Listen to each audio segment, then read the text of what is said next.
ناظرین، جب دنیا میں فلک بوس عمارتوں اور حیران کن تعمیرات کی بات ہوتی ہے تو زیادہ تر لوگوں کے ذہن میں فوراً دبئی کا نام ہی آتا ہے۔ لیکن یہ بات غلط بھی نہیں، کیونکہ دبئی نے چند دہائیوں میں ریگستان کو ایک جدید عالمی شہر میں تبدیل کر دیا۔ لیکن حقیقت یہ ہے کہ اگر انجینئرنگ کے ناقابل یقین ڈیزائن اور حدوں کو توڑنے والی تعمیرات کی بات کی جائے تو چین آج دنیا میں سب سے آگے کھڑا ہے۔ ناظرین، گلوبل ونڈرز کی ایک اور ویڈیو میں خوش آمدید۔ چین نے پچھلے 20 برسوں میں اتنی عمارتیں اور انفراسٹرکچر منصوبے بنائے ہیں جتنے امریکہ نے اپنی پوری تاریخ میں نہیں بنائے۔ یہ تعمیرات صرف اونچائی کی جنگ نہیں، بلکہ طاقت، ٹیکنالوجی اور مستقبل پر کنٹرول کی علامت ہے، کیونکہ اس کی سب سے بڑی مثال چین کا شنگھائی ٹاور ہے، جو چین کی صلاحیت کا فخر سمجھا جاتا ہے۔ یہ عمارت عام فلک بوس عمارتوں کی طرح سیدھی نہیں، بلکہ بل کھاتی ہوئی اوپر کی طرف جاتی ہے۔ یہ ڈیزائن خوبصورتی کے لیے نہیں، بلکہ ایک سنجیدہ انجینئرنگ مسئلے کا حل ہے۔ شنگھائی میں ہواؤں کا دباؤ بہت زیادہ رہتا ہے۔ اگر اتنی بلند عمارت سیدھی بنائی جاتی تو تیز ہوائیں اسے شدید نقصان پہنچا سکتی تھیں۔ اسی لیے اس عمارت کو 120 ڈگری تک گھمایا گیا تاکہ ہوائیں اس سے ٹکرا کر اپنا دباؤ خود ہی ختم کر دیں۔ یہ ٹاور 632 میٹر بلند ہے اور اس میں دنیا کی تیز ترین لفٹیں بنائی گئی ہیں، جو چند سیکنڈ میں زمین سے بادلوں تک پہنچا دیتی ہیں۔ یہ صرف ایک عمارت نہیں، بلکہ مکمل عمودی شہر ہے، جہاں دفاتر، ہوٹل اور ہزاروں افراد ایک ساتھ موجود ہو سکتے ہیں۔ ناظرین، اب بات کرتے ہیں ایک ایسی عمارت کی جسے دیکھ کر انسان کو اپنی آنکھوں پر یقین نہیں آتا۔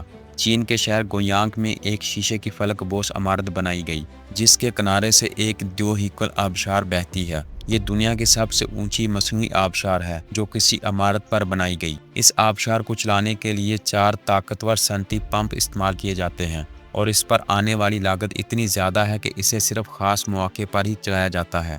یہ منصوبہ کسی عملی ضرورت کے لیے نہیں، بلکہ دنیا کو یہ دکھانے کے لیے بنایا گیا کہ چین ناممکن کو بھی ممکن بنا سکتا ہے۔ ناظرین، اب بات کرتے ہیں شنگھائی ونڈر لینڈ کی۔ چین نے زمین کے اندر بھی انجینئرنگ کا کمال دکھایا۔ شنگھائی کے قریب ایک پرانی کان جو ایک گہرے گڑھے میں تبدیل ہو چکی تھی، چین نے اسی گڑھے کے اندر ایک لگژری ہوٹل تعمیر کر دیا۔ یہ ہوٹل زمین کے اوپر نہیں بلکہ زمین کے اندر بنایا گیا۔ اس کی 16 منزلیں زمین کے اندر ہیں اور صرف 2 منزلیں زمین کے باہر موجود ہیں، اور سب سے حیران کن بات یہ ہے کہ اس کی آخری 2 منزلیں پانی کے اندر ہیں، جہاں کمروں سے مچھلیاں تیرتی ہوئی نظر آتی ہیں۔ اس منصوبے کو مکمل ہونے کے لیے 10 سال کا عرصہ لگا، کیونکہ اتنی گہرائی میں تعمیر زلزلوں اور پانی سے محفوظ رکھنا انتہائی مشکل کام تھا۔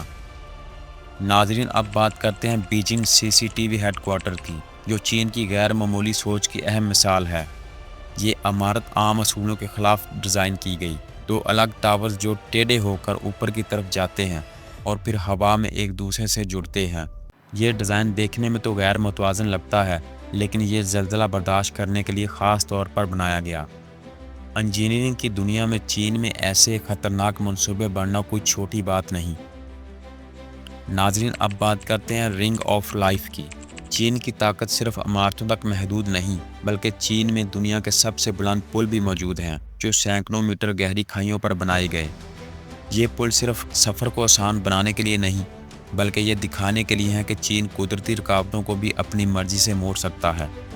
اسی طرح رنگ آف لائف نامی ایک عظیم الشان اسٹیل اسٹرکچر صرف خوبصورتی کے لیے نہیں بنایا گیا، بلکہ دنیا کو یہ پیغام دینا ہے کہ چین کے پاس اتنے وسائل ہیں کہ وہ خوبصورتی کے لیے اربوں ڈالرز خرچ کر سکتا ہے۔ ناظرین، چین کی یہ تعمیرات صرف کنکریٹ اور اسٹیل نہیں، بلکہ یہ طاقت کا اعلان ہے اور یہ ٹیکنالوجی کی برتری کا پیغام ہے۔ جب ایک ملک ناممکن کو ممکن بنانے لگے تو دنیا کو اسے سنجیدگی سے لینا پڑتا ہے۔ یہ سفر ابھی ختم نہیں ہوا، بلکہ آنے والے چند برسوں میں چین ایسے منصوبے بنائے گا جو آج دنیا کو صرف سائنس فکشن لگتے ہیں۔